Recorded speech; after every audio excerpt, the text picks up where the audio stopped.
Welcome back to Weather Nation as we continue to track a winter storm that is bringing ice accretion across portions of the southeast and also a little bit of snow as well. We want to bring you the latest in terms of the southeast and where the travel issues are the most treacherous. Of course, thank you for joining us right here on Weather Nation. Always good to have you. I'm meteorologist Mary Matthews, joined with meteorologist Andy Stein. Been tracking the system since yesterday. It has materialized just as forecasted. The concern's still there for additional ice. Yeah, definitely the ice is going to be a big concern, especially for folks here in the southeast that don't typically deal with this. We have winter storm warnings from North Florida all the way up to coastal Carolinas, and now Virginia Beach, the upgrade that we have this morning with the new models, is a blizzard warning in place. A blizzard warning in place, the component being that wind in conjunction with a little bit of snow.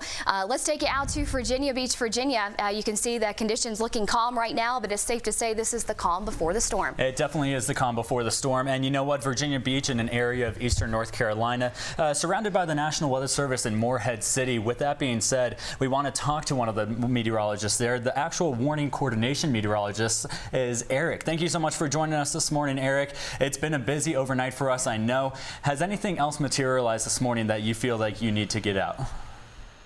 Yeah, Andy and Mary, especially now that we're getting closer to the event itself, we're dry here in eastern North Carolina now, and we expect precipitation to arrive after 1 o'clock today.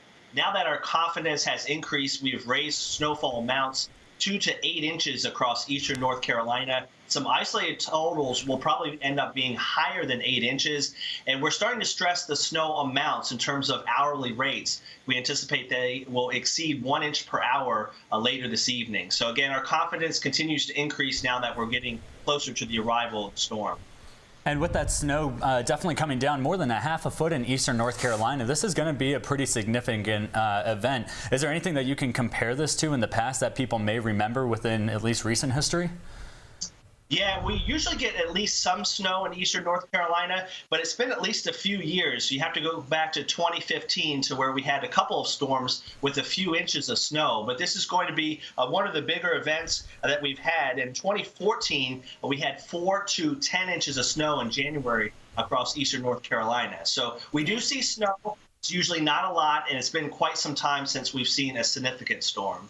You know, let's talk about impacts too, because, you know, Andy and I from the southeast as well, a lot of times people don't realize you get that content of ice accretion, then you get the snow.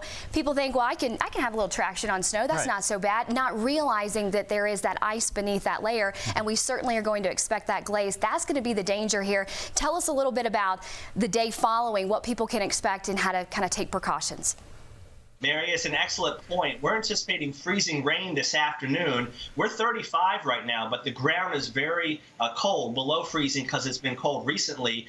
And then beyond that, we're not anticipating highs to get above freezing Friday or Saturday. We're talking nighttime lows in the single digits and lower teens. So we're going to have that layer of ice underneath the snow, making travel very hazardous all across eastern North Carolina. And also one thing we haven't mentioned is the wind. That's going to cause some blowing snow, especially later tonight and first thing Thursday morning. Absolutely. And you know, a lot of times too, they only treat those main roads because that's the only allotted funds, the equipment they have is to treat those main roads. So the best thing to do is just stay indoors. That's why they say sometimes the southeast shuts down. It kind of has to stay safe. Absolutely. Yeah. Any additional tips you want to share with us before we let you go, Eric? Just, you know, take it easy, take it safe, stay inside if you can. And that was a good point you mentioned. I'm from the north. I'm used to traveling in the snow, but driving in today, only the main roads were pre-treated. We just don't have the equipment here to really handle it. So if you don't have to be outside, stay inside, enjoy the snow, since we don't get it all that often. Well, I hope you have a good day. I hope you were well rested because it is going to be a busy afternoon for you. And you know what? We're going to check back in a little bit later once this event gets going. Again, that was Eric Hayden, the warning coordination meteorologist from the National Weather Service in Morehead City. Obviously a busy day, a big storm system developing right now. Yeah, many thanks to the National Weather Service office. Always love their added expertise, especially from that local perspective. Remember, folks, ice out there. That is going to be a big impact. The snow will come. It will follow. But watch for that ice accretion underneath the accumulation of snow, and we'll be talking more about this through the day today. And the biggest point is this system is actually intensifying right now. It's going to bring some very heavy snowfall totals to the northeast late this week. Absolutely. We're talking about the storm going through a process known as bombogenesis. We'll keep you updated on what's happening there, and then after this, the piercing cold that's going to be setting in.